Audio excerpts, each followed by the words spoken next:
Hey guys, I hope you're hungry. Welcome back to War Stories here on the Fluorescence channel. My name is Jericho, and today I am joined by CyannSentry. Hi. So, more like word stories because I'm playing a fun word game, but this is one of the November PlayStation Plus games. I actually really like it, so I felt like playing it today. But we are going to be talking about one of my very favorite television shows ever, one of our very favorite television shows ever. Which would that be? The Office. Yes, The Office. We both really love it. Yeah. I think it's very well written. It has great character development, really believable relationships, both between like romantic relationships and like relationships between friends, which I think is something that shows really struggle with a lot of the time. But whenever I tell people that I love The Office, they're like, "Oh yeah, it was great until Steve Carell left," and that's why this episode is entitled "In Defense of The Office," because I don't agree with that. No, me neither. Why don't you? Well, I mean, yes, Michael was a wonderful character. He was awesome, but he wasn't the only great thing about the show. They had a lot of great moments after he left. They still continued their trend of the great relationships and writing, and it was still really funny. It was still really good at getting a lot of emotion evoked, and I really don't think that just because one character left, that ruined it. Yeah, I very much agree. Like, speaking of the second, like the last two seasons specifically, vegetable. Like, there are things about it that I don't like, and we'll kind of get into that too. Yeah. But I feel that, like, when we talk about Jim and Pam, who are basically the main characters of the show, I would say, I think, and a lot of people would agree, and I think you do too, that they become somewhat less interesting once they're married, because that's the driving force of the first few seasons, is the whole will they, won't they, like knowing that they're perfect for each other and just wanting it to work out. And yeah, less interesting, but still great. They're still believable. They interact how you would expect a real life couple to interact. Yes, definitely. But what the last two seasons do is it actually adds something to the relationship. It doesn't have them continue to just be there taking up space. Yeah. And I think like the fighting and like their whole, like the tumult that their relationship has is excellent. It's the best stuff those characters have had since they have gotten married. Yeah, and that was really well done. Like, it's so easy for show writers to just, okay, well, we're gonna pick this character to be wrong this time and this character to be wrong the next time, and they didn't do that with this at all. They both handled things badly. They both made mistakes, but they were both very understandable in what they did and their motives. So they were both wrong, they were both right the entire time, and that's really difficult to pull off. Yeah, like you said, it's so easy for a show to just be like, you know, this person was wrong, and just paint them as like they're an idiot and they're awful, and like of course they're the enemy. But that's not what happens at all. They both did a lot of things right and a lot of things wrong. So yeah, I mean, you basically said it, but that's Chalk. I mean, either one. But that being said, can I talk about the bad part of it? Yeah. Okay. Whatever they did right with Jim and Pam, they did very wrong with Andy. Like, he was a great character, and they just messed him up bad. He's probably my favorite character on the show, and they just completely ruined it. I don't know if it's they just didn't know what to do with him anymore, or I don't know. I don't have an answer. But it's so disappointing to have him he turns into such an asshole, and like he throws away, like he dumps what's her name, Jessica, so that he can be with Aaron, and then in a very bad way. Yeah, an awful way, like lying about being gay and like all this stupid nonsense, and then he doesn't care about Aaron at all. Immediately after, he cares more about the job. Like, that doesn't follow with him at all. No, like, it doesn't. And then he cares about the boat, and like, of course he would care about the boat because it's a big, like, thing from his childhood where he always felt unappreciated and out of control because he always wanted to steer, and his dad would always slap his hand away. So he got that chance to finally sail the boat, him and his brother. That's great, but it didn't have to be the boat or Aaron, and they made it like it was the boat or Aaron. Like, why would he... There's nothing we've ever learned about Andy's character to suggest why he would not invite Aaron along. Right. And she would have gone. Yeah, she says it in the dialogue. Like, and it's not even like they just didn't think of it. Like, it was just like, well, we need this to do this with Andy. What's his name is going off to do a movie or something. Here, we're not time. Do you want to guess this one? Tell me what to do. Oh gosh. A. You can do vowels, right? Yes. Okay. T. R. We have a lot of guesses. Don't be worried. We can get it. Okay. N. And I know it. Oh, go do it then. Don't let me mess it up. Nice.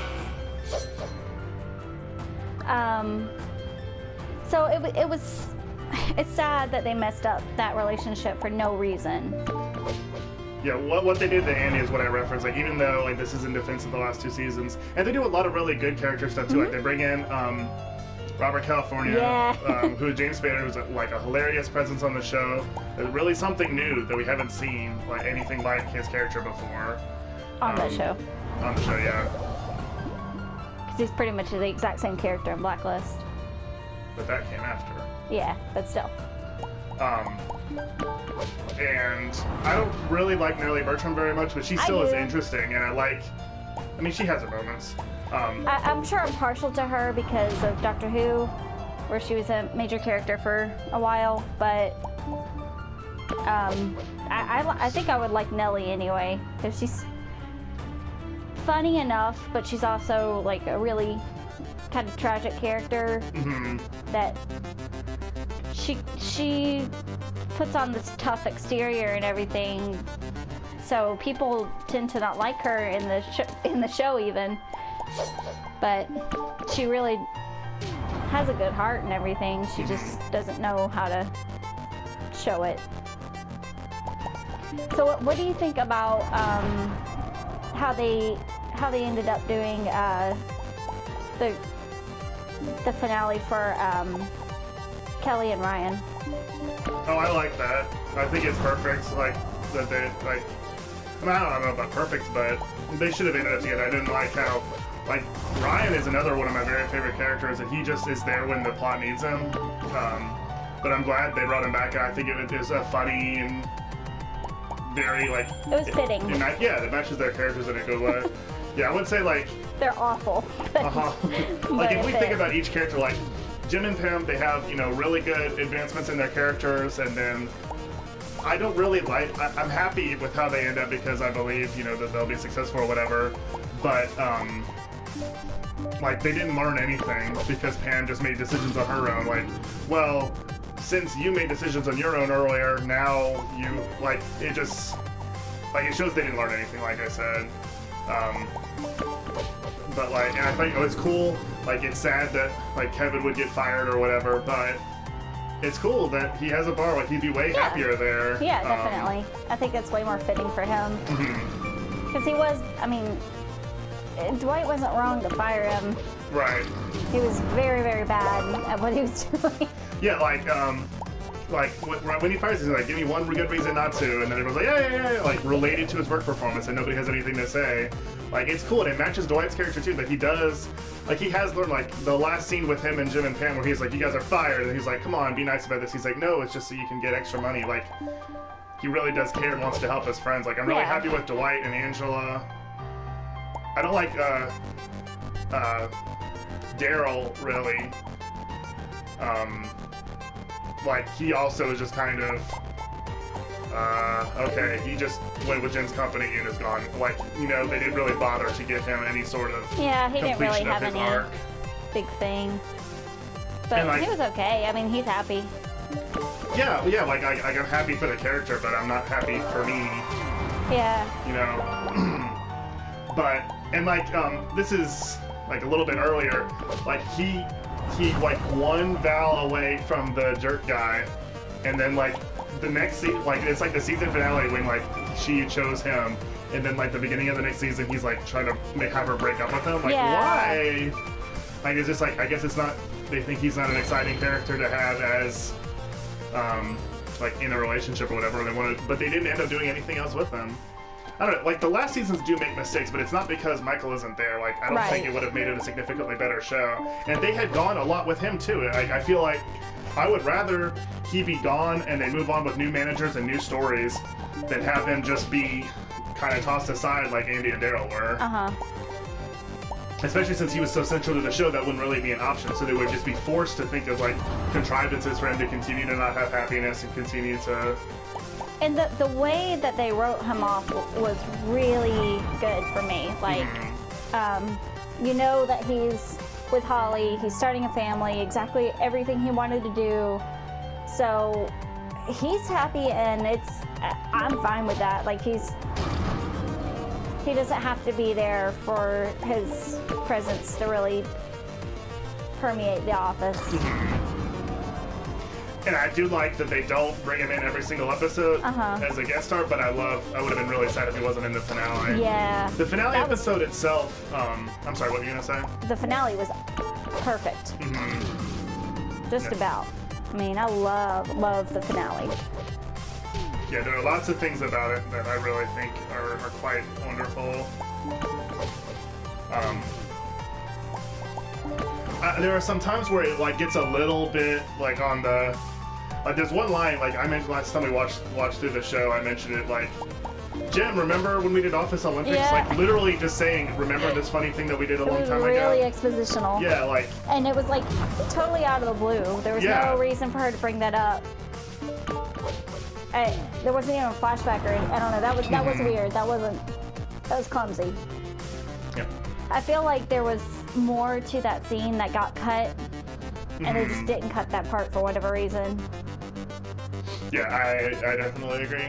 Speaking of clumsy, I keep forgetting I have health potions that I'm losing for no reason. But like you said, the finale is super, super good. Like, that's one reason why like I really will always defend the last seasons, is because it brings the show home.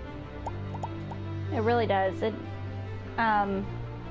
concludes a lot of great storylines, and it's just really satisfying. There are so many shows that you get to the end and it's like, okay, well, we have to have this big epic thing that doesn't fit the rest of the show. Right. Or we have to kill off half the characters, or something weird, and it doesn't work. Or it just ends with absolutely no sense of conclusion at all. Or it's just canceled, and they don't even have an opportunity. Yeah. Like, I feel like the show was able to tell its story in the way it wanted to. And I respect them for ending the show on top. I respect Michael or Steve Carell for knowing, like, I'm done. You know, I'm done. I love the show. I love what it's done for me in my career, but it's time to go. It's time to go. Like, too many people don't have the strength or the presence of mind to do that. Yeah. So yeah, next time somebody tells you that The Office started to suck after Steve Carell left, tell them no, because it doesn't. Right. But anyway, that'll about do it for us today. Thank you guys so much for watching. Make sure you subscribe for more war stories just like this on Tuesdays and Thursdays, but I have something coming every single day here on the Flawlessness channel. So thank you to CyannSentry for joining me. Thanks for having me. And we'll see you guys next time. I don't know about you, but we're full.